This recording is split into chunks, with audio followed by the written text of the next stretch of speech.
Olá, paz do Senhor. Hoje nós estamos num local diferente, né? Hoje não estou aqui no meu escritório, mas estou na igreja onde eu congrego, na sala de escola bíblica dominical da Mocidade. Então você está vendo aqui atrás televisão, quadro, famoso quadro dispensacionalista, né? Sobre o fim dos tempos. E hoje nós estamos aqui para justamente gravar o vídeo da Escola Bíblica Dominical, o vídeo de estudo dos professores. E hoje nós vamos falar da lição de número 11, de 12 de junho de 2022, sendo cautelosos nas opiniões. O nosso texto base é o Sermão da Montanha, como temos estudado, dessa feita, Mateus capítulo 7, versículo de 1 a 6, o qual eu passo a ler agora para você. Você, professor, é claro, já esteja com sua revista nas mãos. Se não está, já pausa esse vídeo. Você precisa pelo menos de uma revista da Escola Bíblica Dominical, você precisa de uma Bíblia boa e você precisa também de um papel e caneta para você fazer algumas anotações. Mateus 7, de 1 a 6. Não julgueis para que não sejais julgados, porque com o juízo com que julgardes sereis julgados, e com a medida com que tiverdes medido, vos hão de medir a vós. E por que reparas tu no argueiro que está no olho do teu irmão, e não vês a trave que está no teu olho? Ou como dirás a teu irmão, deixa-me tirar o argueiro do teu olho, estando uma trave no teu? Hipócrita, tira primeiro a trave do teu olho, e então cuidarás em tirar o argueiro do olho do teu irmão. Não deis aos cães as coisas santas, nem deiteis aos porcos as vossas pérolas, para que não as pisem e, voltando-se, vos despedacem. Então, a nossa lição, como já dito, diz, sendo cautelosos nas opiniões. O texto, emblemático texto de Jesus, muito usado, mal usado por sinal por muitos, não julgueis para que não sejais julgados. E hoje a lição ela não é nem tão polêmica, ela é mais explicativa, mais para a gente tirar essa falsa ideia do que Jesus estava querendo dizer com isso, ou do que Jesus disse quando falou, olha, vocês não podem julgar para que vocês não sejam julgados, né? A palavra julgar aqui tem um sentido de avaliar, né? Ter uma impressão, fazer um julgamento mesmo, no sentido bem, do nosso sentido mesmo no português, né? Ter uma impressão, fazer um julgamento, ter uma opinião sobre alguém ou alguma coisa. Então Jesus está usando a palavra não julgueis, né? Ou a palavra julgar nesse sentido. Bom, o primeiro tópico da nossa lição diz, não devemos julgar o outro. Então, será que ninguém deve ser julgado? Vamos dar uma olhadinha no próprio versículo que Jesus, nas próprias palavras de Jesus, capítulo 7 de Mateus, versículo 5 e também o versículo 6. Mas vamos pegar primeiro o 6. Olha o que Jesus diz. Não deis aos cães as coisas santas, nem deiteis aos porcos as vossas pérolas. Ora, será que Jesus não está fazendo nenhum tipo de julgamento, chamando pessoas de cães e de porcos? Também o versículo 5, Jesus diz, hipócrita. Ora, esse também é um julgamento. Claro que Jesus, sendo Deus, conhece perfeitamente o coração do homem.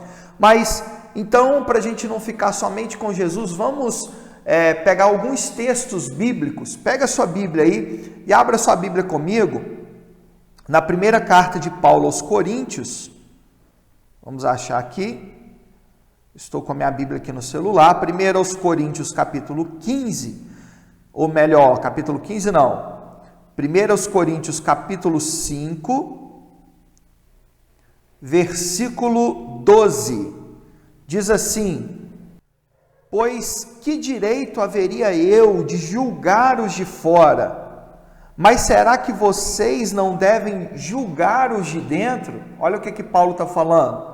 Também no capítulo 6 de 1 Coríntios, do 1 ao 5, Paulo diz o seguinte, quando algum de vocês tem uma questão contra outro, como se atreve a submeter isso a juízo diante dos injustos e não diante dos santos? Ou vocês não sabem que os santos hão de julgar o mundo? Ora, se o mundo deverá ser julgado por vocês, será que vocês não são competentes para julgar as coisas mínimas? Por acaso vocês não sabem que havemos de julgar os próprios anjos, quanto mais as coisas dessa vida? Portanto, quando precisam julgar negócios terrenos, por que vocês constituem como juízes aqueles que não têm nenhuma aceitação na igreja? Digo isso para a vergonha de vocês. Será que não existem nem ao menos um sábio entre vocês que possa julgar entre seus irmãos? Paulo também dizendo que a igreja precisa fazer juízo. A igreja também precisa julgar alguns casos. Ainda Paulo, em Filipenses capítulo 3, versículo 2, vamos abrir aqui, Paulo diz o seguinte: cuidado com os cães, cuidado com os maus obreiros, cuidado com a falsa circuncisão. Será que Paulo não está fazendo um tipo de julgamento aqui? Chamando alguns de falsos obreiros, alguns de cães, falsa circuncisão? Vamos para 1 João, primeira carta de João, capítulo 4, versículo 1. Amados, não deem crédito a qualquer espírito, mas provem os espíritos para ver se procedem de Deus, porque muitos profetas têm saído mundo afora. O próprio João, então, agora ele está ensinando que nós devemos provar os espíritos, que nós devemos fazer um juízo para saber se aquilo é ou não de Deus. Para finalizarmos, 3 João, versículo 9, só tem um capítulo, né? 3 João, versículo 9. Escrevi algumas palavras à igreja, mas Diótrefes, e aí João vai fazer um julgamento, que gosta de exercer a primazia entre eles, não nos dá acolhida. Então é claro que se a gente analisar as palavras de Jesus dentro do seu próprio contexto, onde ele chama as pessoas de cães, de porcos e de hipócritas, fazendo claramente um juízo, as palavras dele não podem significar que nós não devemos fazer nenhum tipo de juízo. Se a gente observar também Paulo e João aqui, nas suas cartas, conforme nós lemos, também nós entendemos que é possível fazer juízo sim.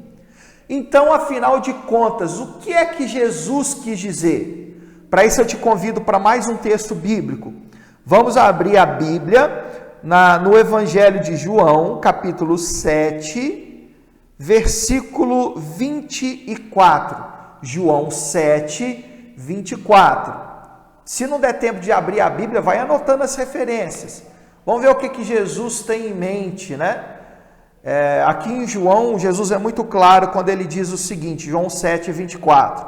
Não julguem segundo a aparência, mas julguem pela reta justiça. Por isso, professor, a nossa palavra-chave de hoje é cautela. Não julgue pela aparência, mas julgue pela reta justiça. Então, quando Jesus está dizendo que nós não devemos fazer juízo, está dizendo o seguinte: não devemos ser precipitados, não devemos ser levianos em julgar de qualquer maneira, não devemos julgar alguém pela aparência, e nem mesmo as suas intenções reais do coração, nós muitas vezes não podemos julgar porque não as conhecemos, somente Deus a conhece. Então, essa é a síntese do primeiro tópico. Sinopse 1. No Sermão do Monte, Jesus deixa claro que não devemos julgar ao outro. Mas julgar de que maneira? Julgar segundo a aparência. Julgar levianamente. Julgar precipitadamente. Porque com essa mesma medida é que nós seremos julgados. Agora, então, a gente passa para o tópico 2 da nossa lição, onde diz: devemos primeiramente olhar para nós mesmos. E é muito mais fácil, irmãos, a gente enxergar os erros dos outros do que os nossos próprios erros. Quer ver um exemplo?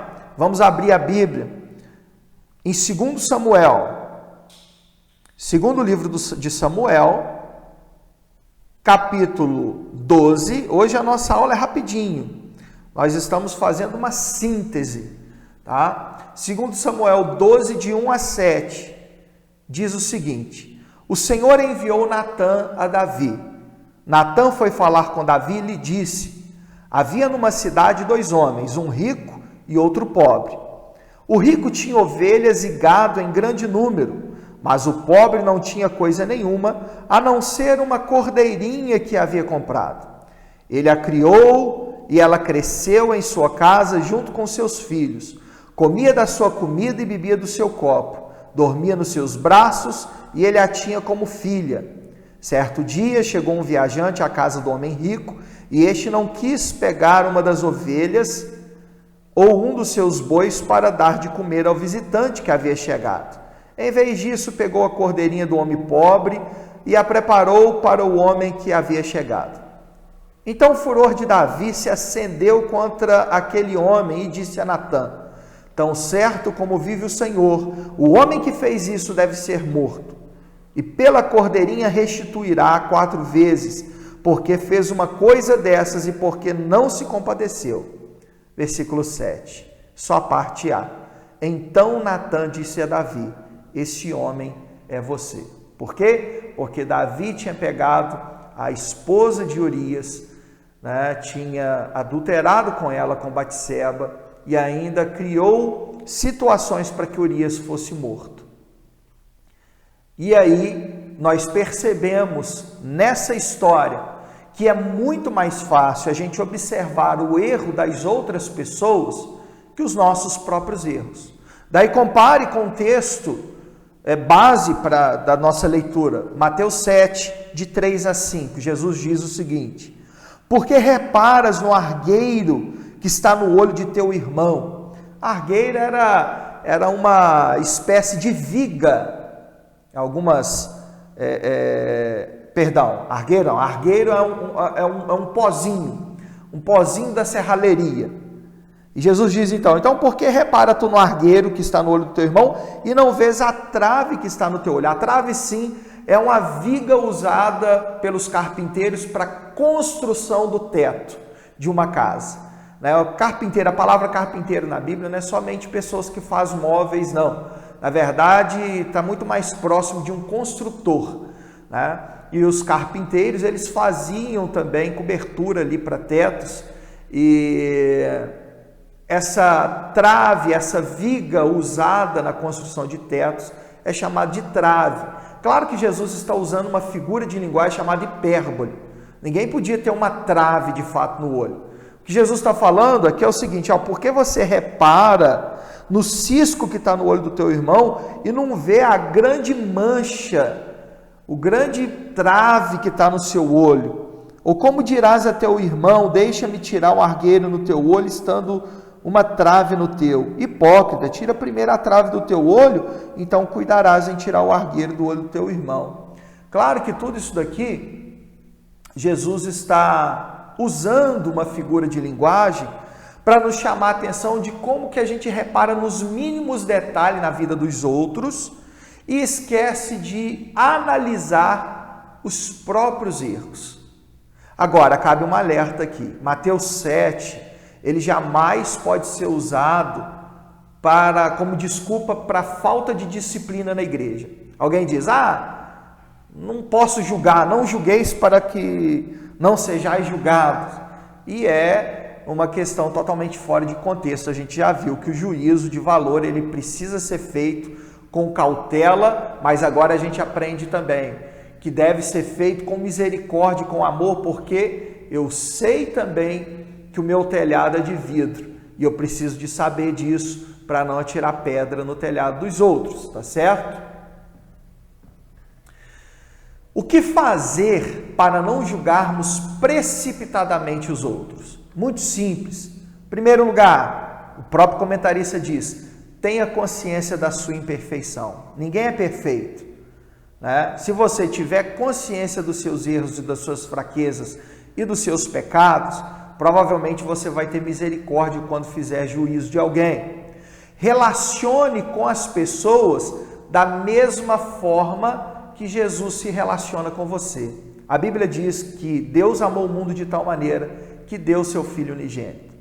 Jesus não age com nós simplesmente por vingança, por ódio, com julgamento, mas Ele proporciona o amor, que é a maior virtude possível. Precisamos, terceiro lugar, tratar as pessoas com a mesma graça que recebemos de Deus. Só quando nós percebemos como Deus, em sua misericórdia, trata conosco, é que nós podemos tratar melhor as pessoas à nossa volta. Eu quero que você pense nisso e leia comigo Gálatas, capítulo 6, onde Paulo vai tratar com a igreja de como essa igreja deve lidar com uma pessoa que foi surpreendida em pecado. Ele diz o seguinte: irmãos, se alguém for surpreendido em alguma falta, vocês que são espirituais, restaurem essa pessoa com espírito de brandura, e que cada um tenha cuidado para que não seja também tentado. Levem as cargas uns dos outros e assim estarão cumprindo a lei de Cristo. Porque se alguém julga ser alguma coisa não sendo nada, engana a si mesmo. Mas cada um examine o seu próprio modo de agir, então terá motivo de gloriar-se unicamente em si e não em outros, porque cada um levará o seu próprio fardo. Perceba, Paulo está lidando com a igreja. Existe um caso de pecado.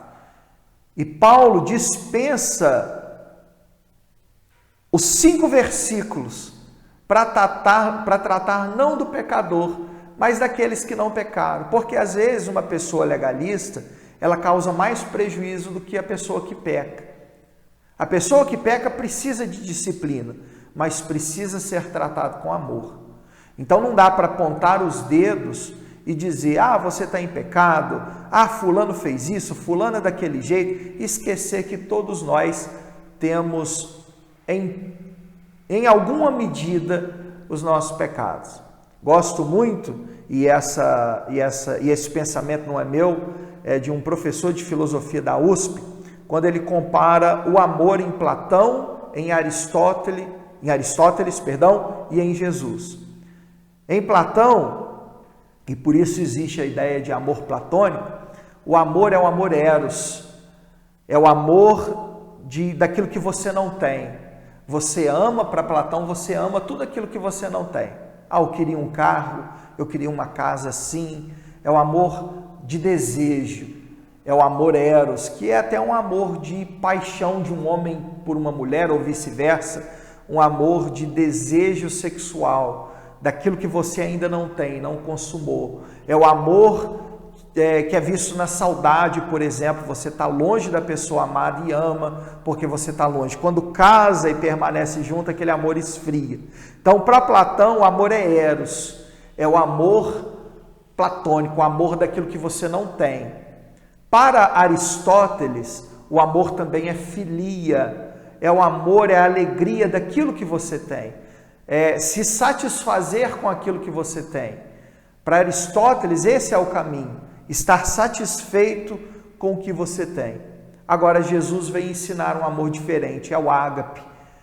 Não é simplesmente um amor que não tem ou amar aquilo que se tem, mas é viver para satisfazer os anseios do próximo. É viver para alegrar, viver para fazer outro feliz. Isso foi o que Jesus fez, isso foi o que Jesus ensinou. Ame o próximo como a ti mesmo. Viva em função do próximo. Jesus, ele vai muito além.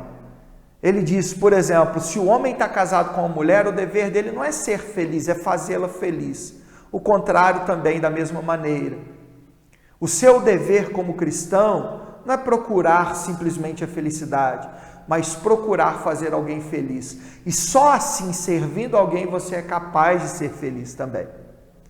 Então, devemos primeiramente olhar para nós mesmos. Último tópico para a gente fechar, muito rápido. E se fôssemos julgados pela severidade de Deus? Como meditação, eu quero que você pense em 2 Pedro, segunda carta de Pedro, capítulo 3, versículo 9, onde diz o seguinte: o Senhor não retarda a sua promessa, falando da salvação final, né? Ainda que alguns a julguem demorada, pelo contrário, ele é paciente com vocês, não querendo que ninguém pereça, mas que todos cheguem ao arrependimento. Veja, Deus age com longanimidade, com paciência. Deus, ele não se ira facilmente. Embora também seja longânimo, Deus age com justiça. Se você pegar o episódio de Davi, você vai ver que Deus perdoou seus pecados, mas o seu filho morreu e da sua casa a espada nunca se apartou. Sempre viveu em guerra e em confusões dentro da sua casa. Foi o juízo de Deus. Mas, se a gente for lá em Hebreus, capítulo 12, versículo 6, a gente lê que o Senhor corrige a quem ama e castiga todo filho a quem aceita. Até a correção de Deus e a justiça de Deus é com amor.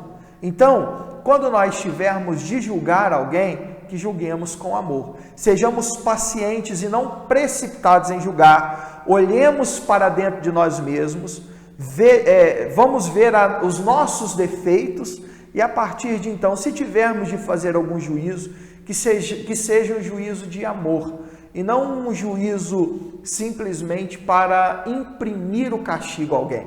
Há pessoas que querem ver, de repente, alguém sendo excluído da igreja, alguém deixando de receber a sua oportunidade. Esse tipo de comportamento não é o comportamento cristão. A gente precisa refletir em nossa vida e ser cautelosos nas nossas opiniões. Amém? Com isso nós terminamos a nossa breve reflexão desta aula. Que Deus te abençoe em Cristo Jesus e, se Deus nos permitir, até a aula de número 12. Um abraço a todos vocês. A paz do Senhor.